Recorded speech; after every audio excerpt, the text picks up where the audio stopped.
तपाईहरुले यो देखाइरहेको इन्जिनको ढिक्का चाहिँ एनएस बाइकको हो। यसको चाहिँ मेन समस्या भनेको चाहिँ मोबिल खाने प्रब्लम छ। यसमा चाहिँ मोबिल खाने एन्ड प्लगहरु सर्ट हुने, छिटो मोबिल खाएको कारणले चाहिँ धुवा फाल्ने, त्यो कारणले चाहिँ हामी यसको ब्लक फेर्दैछौँ।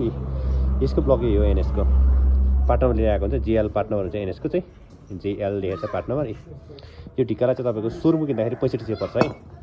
तपाईँको कनेक्टिङको साउन्ड चाहिँ छैन भने धुवासुवा फाल्छ भने तपाईँले यो ब्लक मात्रै फेर्न सक्नुहुन्छ। यसको ब्लक चाहिँ बोर गरेर सक्सेस हुँदैन र हामीले चाहिँ ब्लक ढिक्का हाल्थ्यो न त ब्लक बोर गरेर हालिदिन्थेँ। यसको सक्सेस हुँदैन। 65 मात्रै पर्दो रहेछ यसलाई।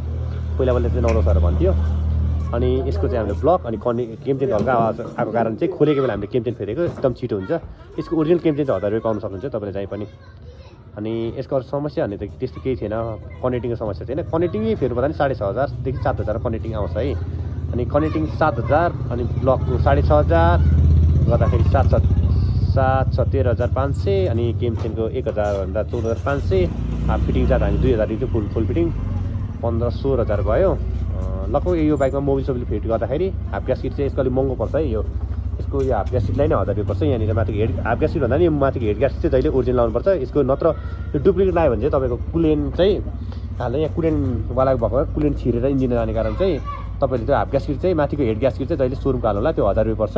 लगभग यसको मोटामोटी 20,000 खर्च आउँछ है।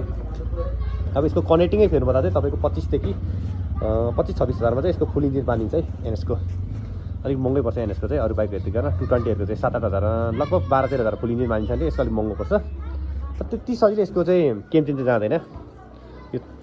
यसलाई भन्छ टाइफिड नट यो भयो। सरी टाइफिड नट यो हो। अनि यो चाहिँ रोकर, यसलाई रोकर भन्छ। तपाईँको यो गयो यसको यो टाइफिड नट लुज भने चाहिँ ट्याक ट्याक ट्याक ट्याक आवाज आउने चाहिँ तपाईँको यही टाइफिड नट।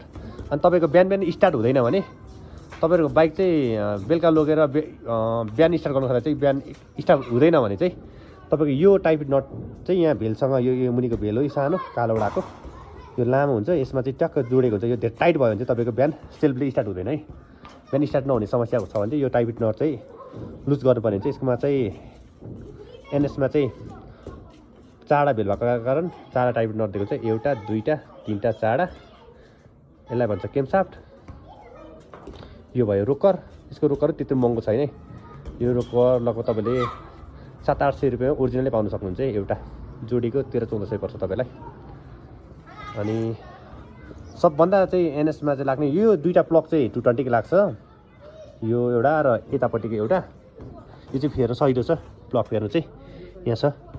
सबैको मेन समस्या भने चाहिँ यो प्लग चाहिँ फेर्न अलिक गाह्रो चाहिँ एनएसको यो प्लग चाहिँ हताबाट सर्ट हुँदैन। सर्ट भयो भने चाहिँ खुल्नाले धेरै टाइम लाग्छ।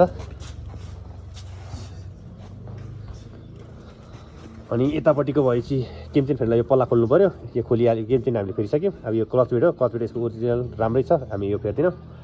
तपाईँलाई चाहिँ आज म एनएसको फुल डिटेल्स बारे बताइसकेँ। यसको पिस्टन यही हो। यो गाडीको चाहिँ यो रिङ पिस्टन भनेको यही है। यो ब्लकसँग सरकार हुँदैन क्या। यो तपाईँको यो खिएपछि चाहिँ तपाईँको मोबिल खाने धुवा फाल्ने प्रब्लम चाहिँ अब अलिकति धुवा फाल्नेसम्म चाहिँ समस्या चाहिँ यसको हेडको गाइडहरू पनि लिकेज छ भने त्यस्तो हुन्छ है।